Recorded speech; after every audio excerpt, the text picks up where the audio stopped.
రోజు 2 స్పూన్లు lion date syrup గోరువెచ్చని పాలల్లో కలుపుకుని తాగొచ్చు. లయన్ డేట్ సిరప్ ప్రతిరోజు 2 స్పూన్లు.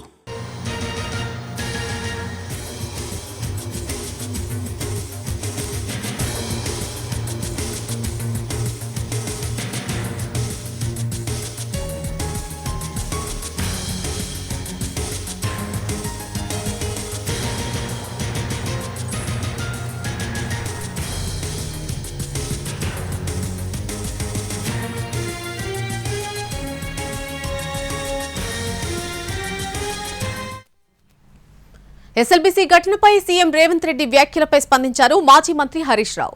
ముఖ్యమంత్రి ఎస్ఎల్బీసీపై పచ్చి అబద్దాలు మాట్లాడుతున్నారని అన్నారు.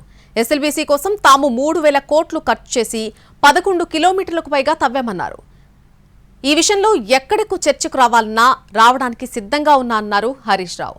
తాను చెప్పింది తప్పు అని నిరూపిస్తే రాజీనామా చేస్తానంటున్నారు హరీష్ రావు.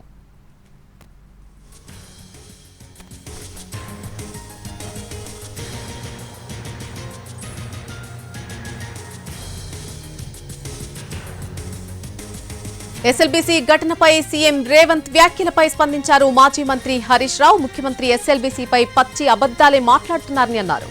ఎస్ఎల్బీసీ కోసం తాము 3,000 కోట్లు ఖర్చు చేసి 11 కిలోమీటర్లకు పైగా తవ్వామన్నారు బీఆర్ఎస్ నేత.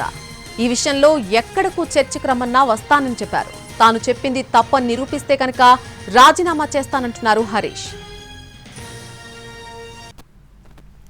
ఎస్ఎల్బీసీ ఘటనపై సీఎం రేవంత్ రెడ్డి చేసినటువంటి వ్యాఖ్యలపై రియాక్ట్ అయ్యారు మాజీ మంత్రి హరీష్ రావు. ముఖ్యమంత్రి ఎస్ఎల్బీసీ ఘటనకు సంబంధించి అన్ని పచ్చి అబద్దాలే మాట్లాడుతున్నారని అన్నారు.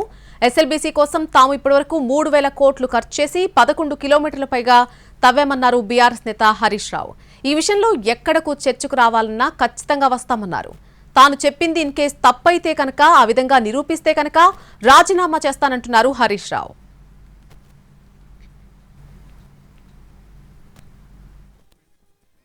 నేను రాజీనామా చేస్తా, నువ్వు చేయడానికి సిద్ధంగా ఉన్నావని అడుగుతున్నా.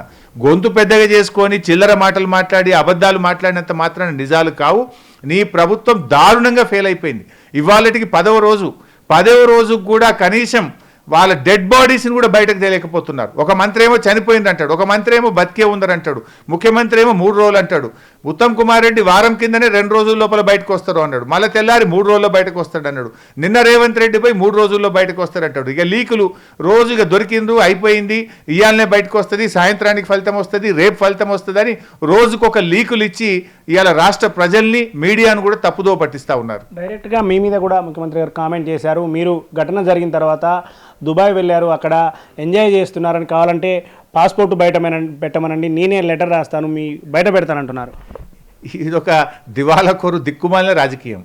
నేను మా శాసనసభ్యులు దుబ్బాక ఎమ్మెల్యే కొత్త ప్రభాకర్ రెడ్డి బిడ్డ పెళ్లి ఫంక్షన్కు నేను వెళ్ళాను. నేను వెళ్ళింది 21వ తేదీ, సంఘటన జరిగింది 22వ తేదీ. అంటే నేను వెళ్ళిన తర్వాత జరిగింది. మరి మీ మంత్రి కోమటిరెడ్డి వెంకటరెడ్డి ఎక్కడున్నాడు?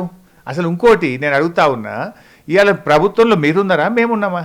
గవర్నమెంట్ ఎవరు నడిపిస్తున్నారు?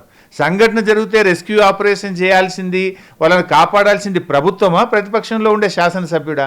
రేవంత్ రెడ్డికి ఇంకా కూడా ఆయన ప్రతిపక్షంలో ఉండా అనుకుంటున్నట్టున్నాడు.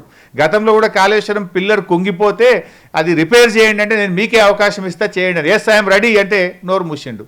ఇవాళ కూడా నేను అడుగుతా ఉన్నా, మీకు చేత కాకపోతే మాకు ఇవ్వండి, వాళ్ళని ఎట్లా బయటకు చేయాలనో, ఎలా రెస్క్యూ ఆపరేషన్ చేయాలనో చేసి చూపిస్తాం. కనీసం 10 రోజులైతే కన్వేయర్ బెల్ట్ కూడా పనిచేయట్లేదు అంటే మాకు డౌట్ వస్తుంది. అసలు నిజంగానే మీరు తెస్తారా, ఇంకేమైనా బయటకు వెళ్ళి ఇంకేమైనా చేస్తారా కూడా డౌట్ వస్తుంది. రేపు ఆ బాడీస్ బయటకు వచ్చినాక DNA టెస్ట్ జరపాలి. DNA టెస్ట్ జరిపి ఎవరి బాడీని వాళ్ళ కుటుంబాలకు అందించాలని కూడా నేను డిమాండ్ చేస్తున్నాను.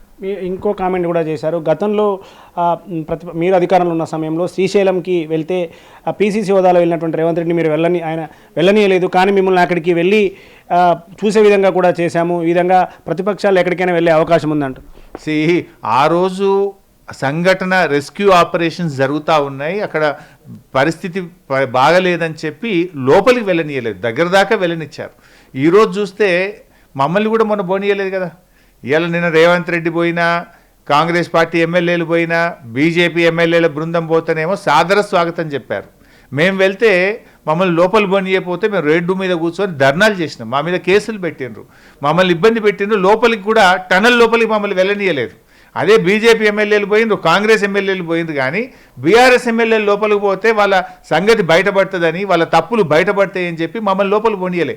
నిజంగా కూడా మీరు గమనిస్తే మేము పోయిన తర్వాతనే ఇవాళ బీజేపీ ఎమ్మెల్యేలు అయినా పోయిండ్రు, మేము పోయిన తర్వాతనే మేము డిమాండ్ చేసినాకనే ముఖ్యమంత్రి గారు పోయిండు, మేము అక్కడ వెళ్ళిన తర్వాతనే ఆ రోజు రాత్రి షిఫ్ట్లో పనిచేసిన కూలీలు మా దగ్గరికి వచ్చి చెప్పుకున్నారు, మేము నైట్ షిఫ్ట్లో పనిచేసినప్పుడు రాళ్ళు పడుతున్నాయి, నీళ్లు పడుతున్నాయి, పరిస్థితి ఆందోళనగా ఉంది, మీరు పంపొద్దు వెళ్ళొద్దు అని చెప్తే కూడా ఇంజనీర్లు నిర్లక్ష్యంగా అట్లా పడుతూనే ఉంటే మీరు వెళ్ళండి అని తోలడం వల్ల ఈ సంఘటన జరిగింది.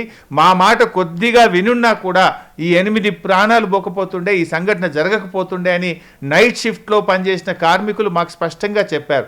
ఈ విషయాలన్నీ ఎప్పుడు బయటకు వచ్చినాయి? బీఆర్ఎస్ పార్టీ అక్కడ పోయిన తర్వాతనే బయటకు వచ్చినాయి. కన్వేయర్ బెల్ట్ ఇంకా పనిచేస్తలేదని నేను ఆ రోజే సంఘటన జరిగిన 6వ రోజు నేను చెప్పాను. ఇవాళ 10వ రోజు ఇప్పటికి కూడా జరగలేదు. ముఖ్యమంత్రి కూడా ఎట్లా పోయిండండి? డైరెక్ట్ పోయినావా నువ్వు? అసలు నీ నిజాయితీ ఏంది?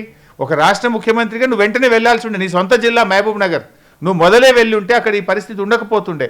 నువ్వు నిన్న వనపర్తిలో రాజకీయ ప్రోగ్రాంకు వెళ్ళి అక్కడ ఫంక్షన్ చేసుకొని ఏదో తోవంట వచ్చినట్టుగా ఎంత నాన్ సీరియస్గా పోయిండు. అక్కడ ముఖ్యమంత్రి మాట్లాడుతుంటే కూడా నవ్వుకుంటూ జోకులు వేసుకుంటూ ఒక గంభీరమైనటువంటి ఇష్యూలో, 8 ప్రాణాలు పోయిన ఇష్యూలో ముఖ్యమంత్రి ఆహభావాలు చూస్తే చాలా బాధ కలిగే విధంగా ఉంది. మాట్లాడితే పాలమూరు బిడ్డ అంటాడు. మహబూబ్ నగర్ ప్రజలు చాలా మంచోళ్ళు. పాలమూరు బిడ్డలు మాట తప్పరు. పాలమూరు బిడ్డలు నీతి నిజాయితీకి మారుపోయారు. కానీ నువ్వు అట్లా చెడబుట్టినవు. ఎందుకంటే దేవుని మీద ఒట్టు పెట్టి రుణమాఫీ చేస్తా అని మోసం చేసినావు.